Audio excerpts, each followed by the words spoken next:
Hello, it's Captain Hooch here, and allow me to take you on a journey of discovery in our elite galaxy.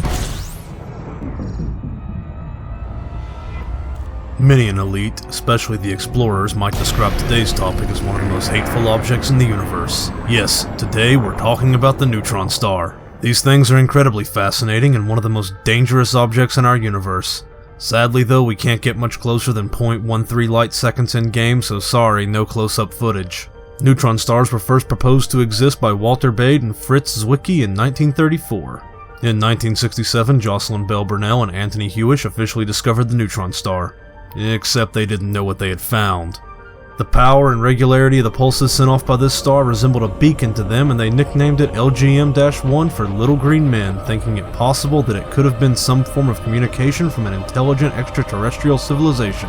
It turned out to be radio emissions from the pulsar CP-1919, and it was the first stellar body to be recognized as a neutron star.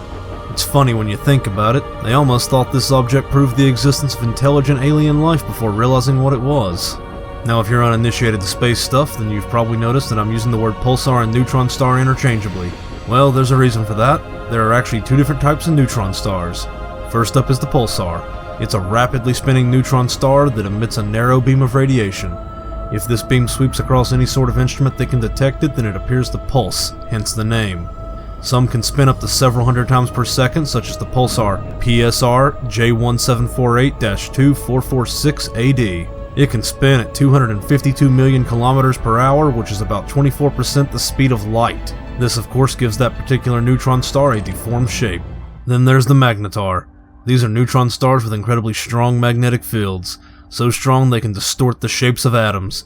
Definitely don't want to go anywhere near one of those if you value the current shape of your atoms. Another cool thing about neutron stars is they have a pretty solid crust of tightly packed normal matter that's about a few centimeters thick, and if this crust is disrupted we get what's called a starquake. These happen with magnetars. A magnetar starquake can throw off as much energy as the sun gives off in 250,000 years. So how does something this insane form? Well, stars fuse hydrogen into helium in their cores, and stars are kept in balance by gravity and radiation pressure from the fusion.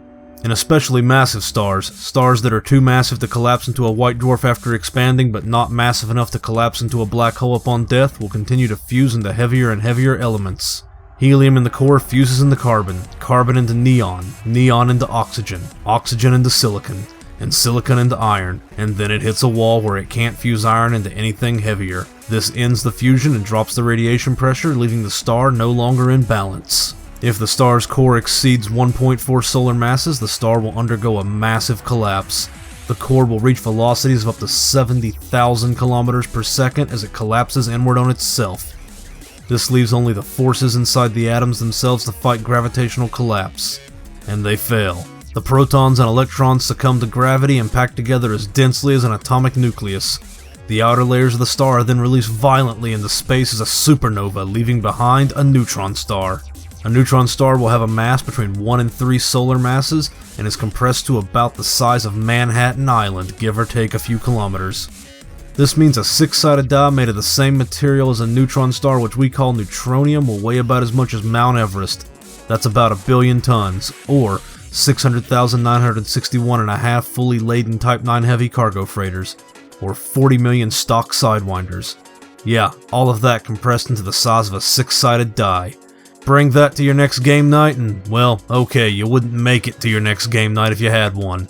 But just assuming the moment you took it out of whatever impossible container you kept it in, the following things would happen. Without the pressure of the full neutron star, it would explosively expand into gas. This would produce a pressure of around 1,000,000,000 times normal atmospheric pressure, with a density of about 10 million times that of solid rock. So everybody dies. Talk about the ultimate critical hit. But wait, it gets worse. Since it no longer has the degeneracy pressure to stop the neutrons from decaying, which takes about 10 minutes, and on a subatomic scale that's an eternity, the neutrons will decay into a proton, an electron, and a normally undetectable antineutrino. E equals mc squared is about to kick your ass. Not that you'll care, you'll be dead at this point from the atmospheric pressure. This decay though is going to release about the same amount of energy put out by our sun in 2 or 3 seconds, which if you watch my sun video you know that's a lot of fucking energy. To put this on a more human perspective, think a bomb 50 trillion more times the energy of the world's first atomic bombs used on Japan in World War II. Now, considering it would take about 2.7 to 3.6 million nuclear bombs of that scale to destroy the landmass of the entire Earth, congratulations, you just wiped out all life on the planet and reduced this rock to a smoldering crater. But don't worry, it's probably still a bit shy of actually blowing the planet apart like a Death Star laser. So there's still going to be something left behind for some future alien species to stroll across one day, look upon the smoldering hunk of rock you left behind, and ask what the hell did that human do?